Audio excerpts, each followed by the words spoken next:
باغ جنت کے پھول لایا ہوں، باغ جنت کے پھول لایا ہوں، میں حدیث رسول لایا ہوں۔ الحمدللہ رب العالمین والصلاة والسلام علی سید المرسلین، اما بعد فاعوذ باللہ من الشیطان الرجیم، بسم اللہ الرحمن الرحیم۔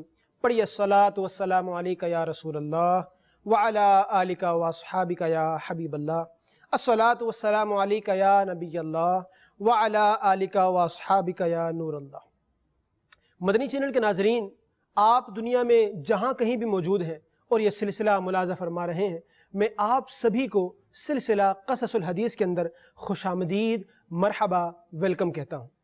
مدنی چینل کے ناظرین، جو پہلی مرتبہ یہ سلسلہ ملاحظہ فرما رہے ہیں، آپ کے لیے عرض کرتا چلوں کہ اللہ تبارک و تعالیٰ کے حبیب صلی اللہ علیہ وسلم نے احادیث مبارکہ کے اندر جو پچھلی امتوں کے واقعات بیان فرمائے ہیں، ہم اس سلسلے کے اندر انہی میں سے کوئی ایک واقعہ ڈسکس کرتے ہیں اور اس سے حاصل ہونے والے کچھ نصیحت کی باتیں اور مفید باتیں آپ کے سامنے بیان کرتے ہیں۔ اللہ تبارک و تعالیٰ نے قرآن کریم کے اندر ارشاد فرمایا کہ فَقْصُصِ الْقَصَصَ لَعَلَّهُمْ يَتَفَكَّرُونَ، کہ اے محبوب آپ نصیحت بیان کیجئے، واقعات بیان کیجئے تاکہ لوگ غور و فکر کریں، تفکر کریں، تدبر کریں اور سوچ و بچار کریں۔ اللہ تبارک و تعالیٰ نے ایک اور مقام پر ارشاد فرمایا لَقَدْ كَانَ فِي قَصَصِهِمْ عِبْرَةٌ لِأُولِي الْأَلْبَابِ، کہ پچھلی امتوں کے انبیاء اور ان کی قوموں کے واقعات سن کر عقل مندوں کی آنکھیں کھلتی ہیں۔ سبحان اللہ، پتہ یہ چلا کہ پچھلی امتوں کے ایسے واقعات تھے کہ جو عقل مندوں کے لیے بھی مشعل راہ تھے، اور ان واقعات کو بیان کرنے کا اللہ تبارک و تعالیٰ نے اپنے حبیب صلی اللہ علیہ وسلم کو ارشاد فرمایا۔ مدنی چینل کے ناظرین، ہم نے بچپن سے لے کر آج تک اپنی اسکول کی کتابوں میں اور ویسے ہی دنیا کی کتابوں کے اندر بڑے واقعات پڑھے ہوں گے، لوگوں سے واقعات سنے ہوں گے، سنائے بھی ہوں گے۔ واقعات بڑے دلچسپ بھی ہوتے ہیں، بہت کچھ سیکھنے کو بھی ملتا ہے، اور اگر کوئی چیز سمجھانی ہو اور اس سے ریلیٹڈ کوئی واقعہ موجود ہو تو واقعہ بیان کر کر وہ چیز سمجھانے میں بھی مدد ملا کرتی ہے۔ میرے پیارے آقا صلی اللہ تعالیٰ علیہ وآلہ وسلم نے جو واقعات بیان فرمائے، ان کی دلچسپی اور ان کا نصیحت بھرا ہونا اپنی جگہ پر، ساتھ ہی ان واقعات کی بڑی خوبصورت ایک بڑی بیوٹی یہ ہے کہ یہ واقعہ ہونے کے ساتھ ساتھ احادیث مبارکہ بھی ہیں۔ جی ہاں، ہم یہ جو سلسلہ کرتے ہیں اور جو واقعہ سنتے ہیں تو گویا ہم حدیث مبارکہ بھی سنتے ہیں اور حدیث مبارکہ کی بھی برکتیں لیتے ہیں۔ تو آئیے آج بھی انشاءاللہ سلسلے میں ایک حدیث مبارکہ، ایک واقعہ شامل کریں گے، لیکن قبل اس کے درود پاک کی ایک فضیلت آپ کے گوش گزار کرتا ہوں۔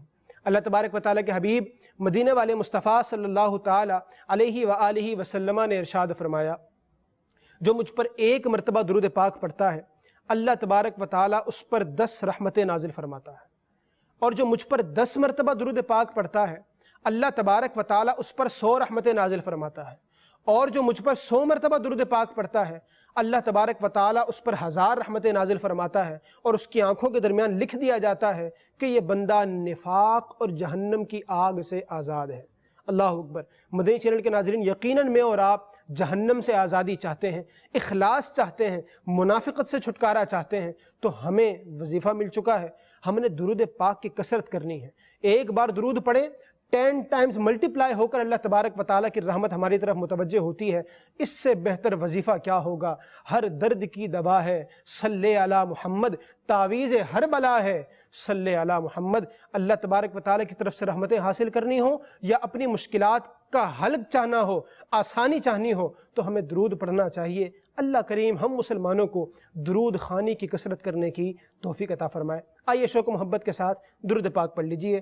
صلو علی الحبیب صلی اللہ تعالی علی محمد صلی اللہ علیہ وسلم، صلاۃ و سلام علیک یا سیدی یا رسول اللہ وعلی آلک و اصحابک یا نور اللہ۔ مدنی چینل کے ناظرین، آج جو واقعہ آپ کے سامنے بیان کرنے جا رہا ہوں وہ واقعہ اللہ تبارک و تعالیٰ کے پیارے نبی حضرت موسیٰ علیہ السلام کا ہے۔ نہ صرف حضرت موسیٰ علیہ السلام کا، بلکہ اس واقعے کے اندر اللہ تبارک و تعالیٰ کے ایک اور نبی حضرت خضر علیہ السلام کا بھی ذکر خیر ہے۔ اللہ اکبر۔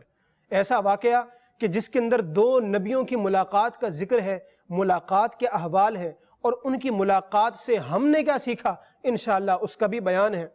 آپ نے ہو سکتا ہے کہ یہ واقعہ قصص القرآن یعنی قرآن مجید فرقان حمید کے واقعات پر مشتمل جو کتابیں ہیں ان کے اندر بھی پڑھا ہو۔ بلا شبہ اللہ تبارک و تعالیٰ نے قرآن کریم کے اندر ان دو نبیوں کی ملاقات کا ذکر خیر فرمایا ہے، لیکن احادیث کے اندر مزید کچھ تفاصیل کے ساتھ یہ واقعہ موجود ہے جو پیارے آقا صلی اللہ علیہ وسلم نے بھی بیان فرمایا ہے۔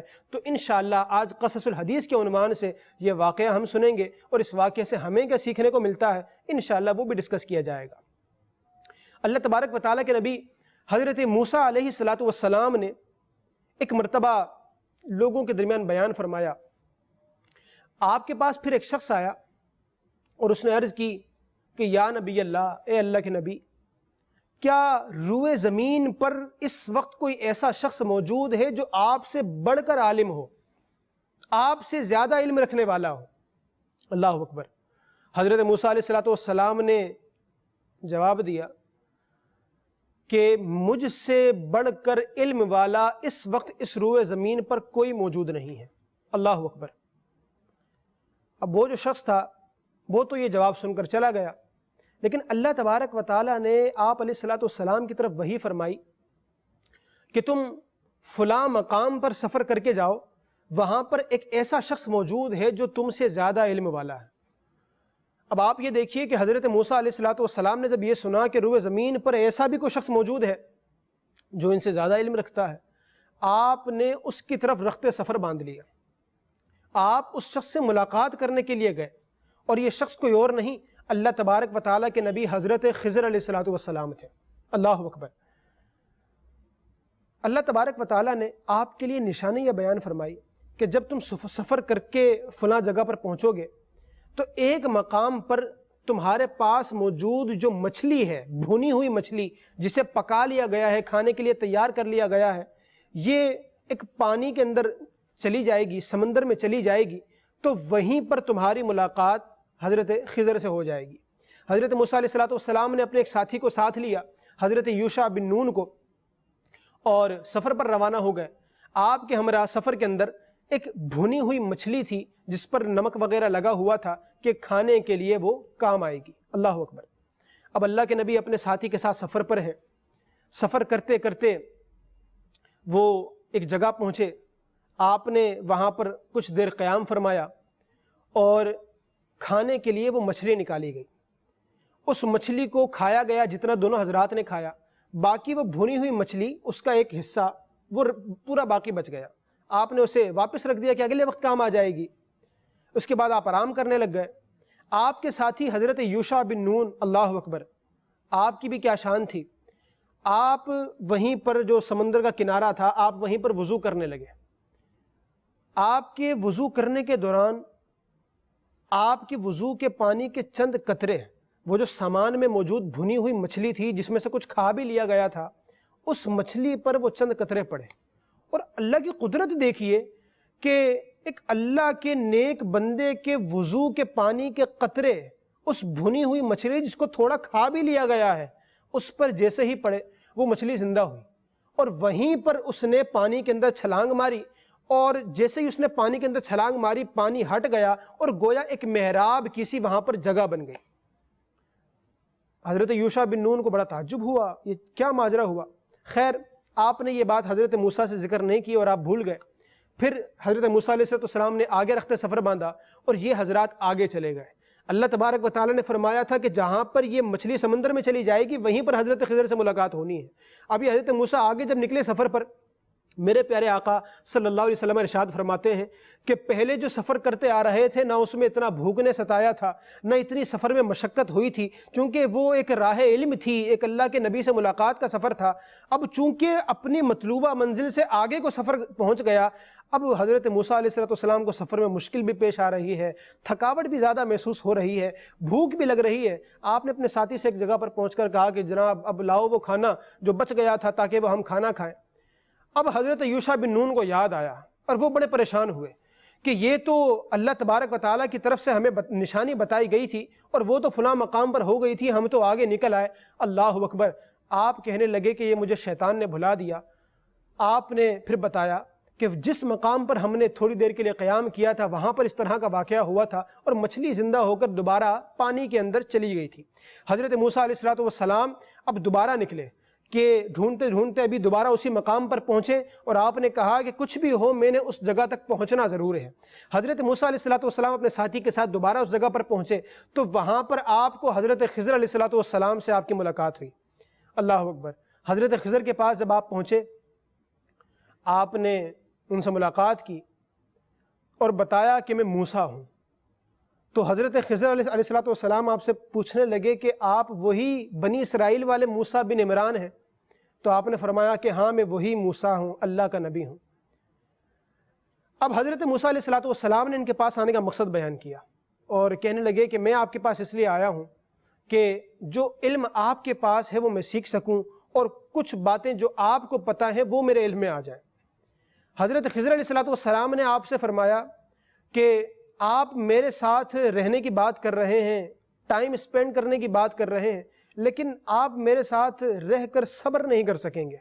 کچھ ایسی چیزیں ہوں گی کہ جب وہ ہوں گی تو پھر آپ اپنے آپ کو روک نہیں پائیں گے اور بول پڑیں گے۔ حضرت موسیٰ علیہ السلام نے کہا کہ نہیں، میں صبر کروں گا، میں رکوں گا، میں کچھ نہیں بولوں گا۔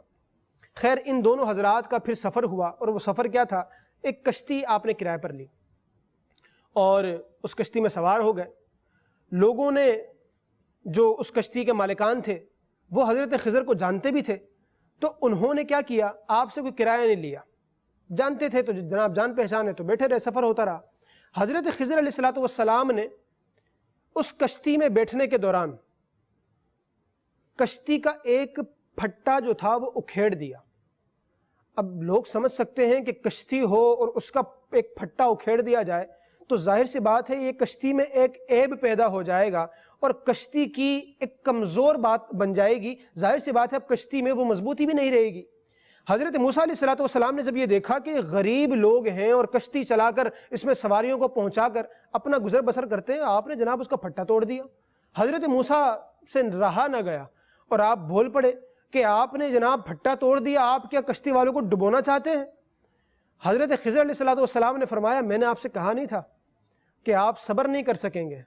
اب حضرت موسیٰ کو یاد آیا کہ ہاں واقعی میں نے ایسی بات کہی تھی۔ انہوں نے کہا ٹھیک ہے، اب سے میں چپ رہوں گا، اب میں ایسی کوئی بات دیکھ کر بھی کچھ نہیں بولوں گا۔ جب یہ سفر مکمل ہوا اور آپ ایک جگہ پہنچے جہاں پر بہت سارے لوگ موجود تھے، وہاں پر حضرت خضر علیہ السلام کو ایک بچہ نظر آیا۔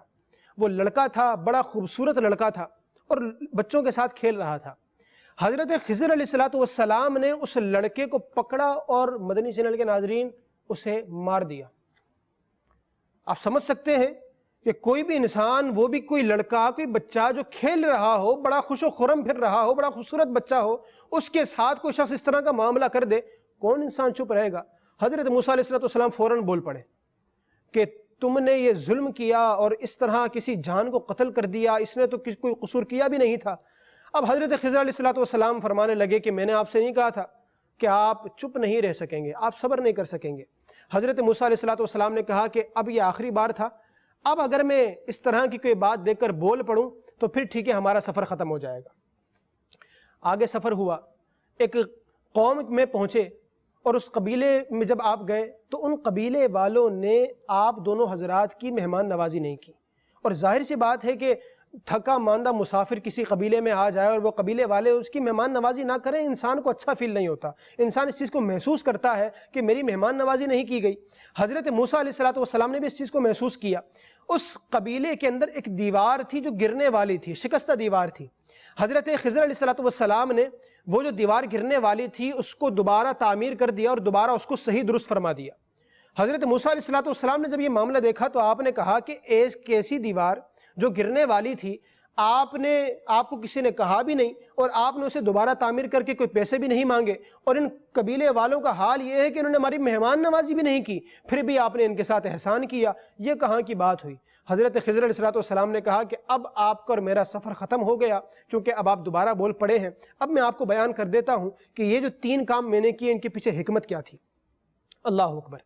مدنی چینل کے ناظرین، حضرت خضر علیہ السلام فرمانے لگے کہ وہ جو کشتی تھی جس کا میں نے پھٹا اکھیڑ دیا تھا، اس کا ایسا کرنے کا مقصد یہ تھا کہ یہ کشتی آگے جس جگہ جا رہی تھی وہاں پر ایک بادشاہ تھا، اور اس بادشاہ کی حالت یہ تھی کہ وہ اچھی کشتیوں پر قبضہ کر لیا کرتا تھا، اور جن حضرات کی یہ کشتی تھی ان کے گھر میں معذور افراد بھی تھے جو کچھ کما نہیں سکتے تھے، یہ لوگ بھی غریب تھے، ان کا گزر بسر اسی کشتی کے ذریعے ہوا کرتا تھا۔ اگر یہ کشتی آگے پہنچتی تو بادشاہ اس پر قبضہ کر لیتا اور پھر ان کی جو گزر بسر کی چیز ہے وہ ختم ہو جاتی۔ میں نے اس لیے اس کو عیب دار کر دیا کہ یہ اچھی کشتی اب نظر نہیں آئے گی، اس میں عیب پیدا ہو گیا، اب وہ بادشاہ یہ کشتی چھوڑ دے گا اور یوں ان کی روزی روٹی سلامت رہے گی۔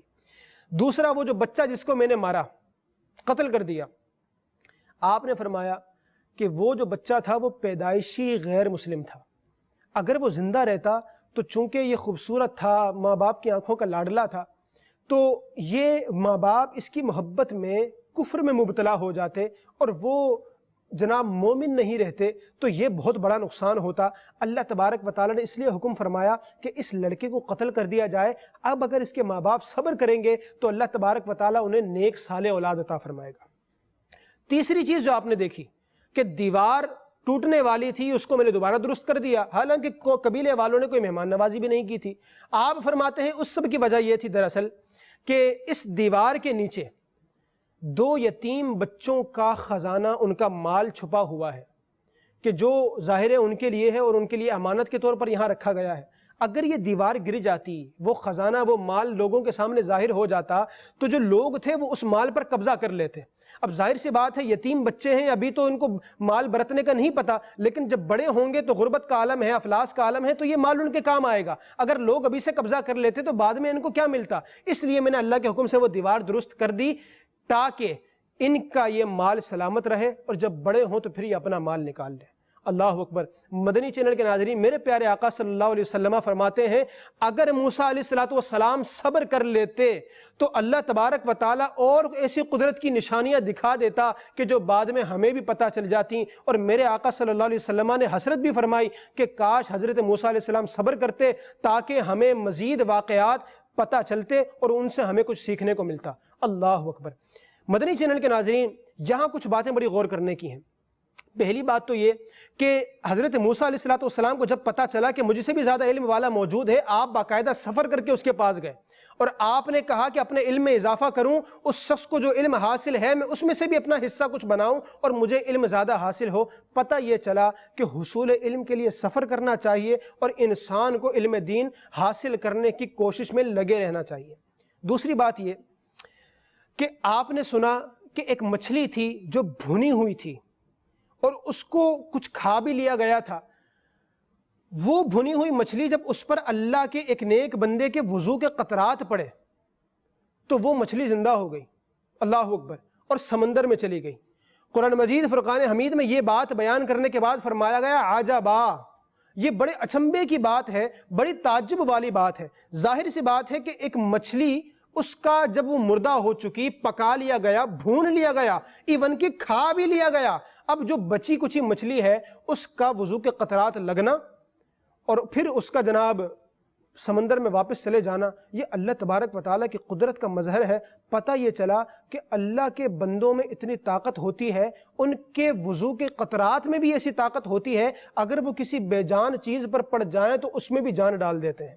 سبحان اللہ۔ شاعر نے کیا خوب کہا ہے کہ جن کے تلووں کا دھون ہے آب حیات۔ اللہ اکبر۔ آب حیات کہ زندگی کا پانی، یعنی جو شخص آب حیات پی لے اس کو سمجھے کہ حیات مل جائے۔ جن کے تلووں کا دھون ہے آب حیات، ہے وہ جان مسیحا ہمارا نبی آقا کریم علیہ السلام کہ جو تمام انبیاء کے سردار ہیں۔ یقیناً آپ کی ذات سے مس ہونے والے وضو کے قطرات اور آپ کا کسی چیز کو چھو جانا اور اس چیز میں برکت آ جانا، اس چیز کا درست ہو جانا، یہ کیوں نہیں ہو سکتا؟ اسی لیے صحابہ کرام علیہم رضوان میرے پیارے آقا صلی اللہ علیہ وسلم کے وضو کے دھون کو زمین پر گرنے نہیں دیتے تھے اور سارے کا سارا اپنے ہاتھوں پر لے کر مل لیا کرتے تھے۔ اگر کسی کو نہیں مل پاتا تھا تو وہ اپنے ساتھی کے ہاتھ سے تھوڑی تری لے کر اپنا حصہ کچھ بنا لیا کرتا تھا۔ یہ شان تھی میرے آقا کریم صلی اللہ علیہ وسلم کی۔ تیسری بات یہ کہ وہ جو کشتی والے تھے ان کی کشتی کو عیبدار کیا گیا۔ حضرت خضر علیہ السلام کا یہ عمل اس لیے تھا تاکہ ان کی کشتی بچی رہے، کیونکہ ظاہر سی بات ہے اگر وہ بالکل اسی طرح ٹپ ٹاپ رہتی تو آگے چل کر وہ کشتی پوری اس پر قبضہ ہو جاتا اور وہ بڑی مشکل کا شکار ہو جاتے۔ پتہ یہ چلا کہ کبھی جب اللہ تبارک و تعالیٰ کی طرف سے کوئی ہم پر چھوٹی مشکل آ جائے تو ہمیں اس پر صبر کرنا چاہیے کہ اس چھوٹی مشکل کی وجہ سے ہم سے کوئی بڑی مصیبت دور ہو جاتی ہے۔ آگے چلیے کہ اللہ تبارک و تعالیٰ کے نبی حضرت موسیٰ علیہ السلام نے یہ جو بات کی کہ اس بچے کو جو آپ نے قتل کر دیا اپنے والدین کی آنکھوں کا تارا تھا، آپ نے فرمایا کہ یہ جو بچہ اگر زندہ رہتا تو والدین بھی کفر میں مبتلا ہو جاتے۔ اللہ تبارک و تعالیٰ جب صبر ان کو توفیق دے گا اور یہ صبر کریں گے تو پھر اللہ ان کو نیک اولاد عطا فرمائے گا۔ اللہ تبارک و تعالیٰ قرآن کریم میں ارشاد فرماتا ہے وَعَسَىٰ أَن تَكْرَهُوا شَيْئًا وَهُوَ خَيْرٌ لَكُمْ وَعَسَىٰ أَن تُحِبُّوا شَيْئًا وَهُوَ شَرٌّ لَكُمْ، کہ ایسا ممکن ہے کہ تم کسی چیز کو ناپسند کرو اور وہ تمہارے لیے بہتر ہو، اور ایسا بھی ممکن ہے کہ تم کسی چیز کو پسند کرو حالانکہ وہ تمہارے لیے درست نہ ہو۔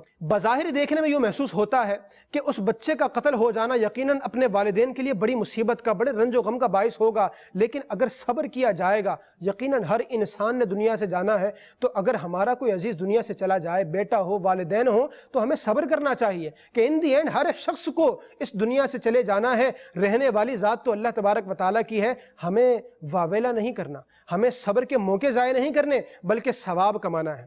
مدنی چینل کے ناظرین، آگے چل کر اللہ تبارک و تعالیٰ نے ان ماں باپ کو نیک اولاد عطا فرمائی، اور ایک روایت کے مطابق انہیں بیٹی دی جس کا آگے ایک نبی سے رشتہ ہوا، پھر جن سے آگے اللہ تبارک و تعالیٰ کے مزید انبیاء اس دنیا میں تشریف لائے۔ سبحان اللہ۔ آگے سنیے کہ حضرت موسیٰ علیہ السلام نے کہا کہ ان لوگوں نے ہماری مہمان نوازی نہیں کی، اور یہی بات حضرت موسیٰ علیہ السلام کو اتنی زیادہ سمجھ نہیں آئی۔ اللہ اکبر۔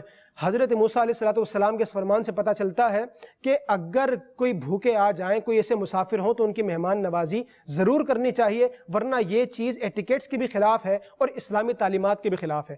آخری بات جو یہ تھی کہ ان یتیموں کا مال جو موجود تھا، حضرت خضر علیہ السلام نے اس کی پروٹیکشن کے لیے دوبارہ دیوار کو تعمیر کیا، اور ان کا یہ مال اللہ نے کیوں بچوایا؟ اس کی وجہ یہ تھی کہ ان کے ایک والد، ایک روایت کے مطابق 8ویں پشت میں جو ان بچوں کے دادا تھے، اور ایک روایت کے مطابق جو 10ویں پشت میں ان بچوں کے دادا تھے، وہ چونکہ نیک تھے، ان کے نیک ہونے کی وجہ سے اللہ تبارک و تعالی نے جو آگے نسل میں یہ 2 یتیم بچے آئے، ان کے مال کی پروٹیکشن اللہ کے ایک نبی کے ذریعے کروائی۔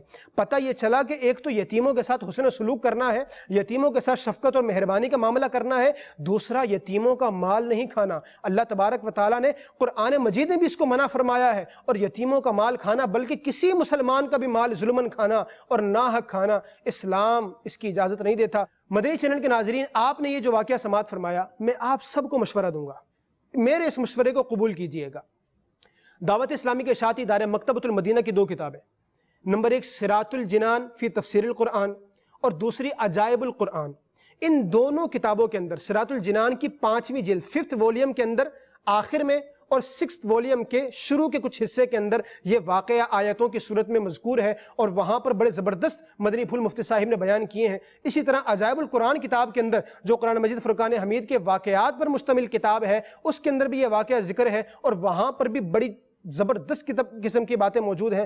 آپ نے ان دونوں کتابوں میں سے اس واقعے کا مطالعہ کرنا ہے، اور اس سے حاصل ہونے والے مدنی پھولوں کو بھی پڑھنا ہے۔ اللہ کریم ہم سب کی خیر فرمائے، اور ہمیں زیادہ سے زیادہ علم دین حاصل کرنے کی توفیق عطا فرمائے، اور مسلمانوں پر رحم کرنے کی توفیق بخشے۔ انشاءاللہ اگلے سلسلے میں ایک اور واقعے کے ساتھ شامل ہوں گے، تب تک کے لیے اجازت دیجیے گا۔ وآخر دعوانا الحمدللہ رب العالمین۔ مدنی چینل دیکھتے رہیے۔ صلو علی الحبیب صلی اللہ تعالی علی محمد صلی اللہ علیہ وسلم۔ صلاۃ و سلام علیکہ یا سیدی یا رسول اللہ وعلی آلہ و اصحابہ یا حبیب اللہ۔ باغ جنت کے پھول لایا ہوں، باغ جنت کے پھول لایا ہوں، میں حدیث رسول لایا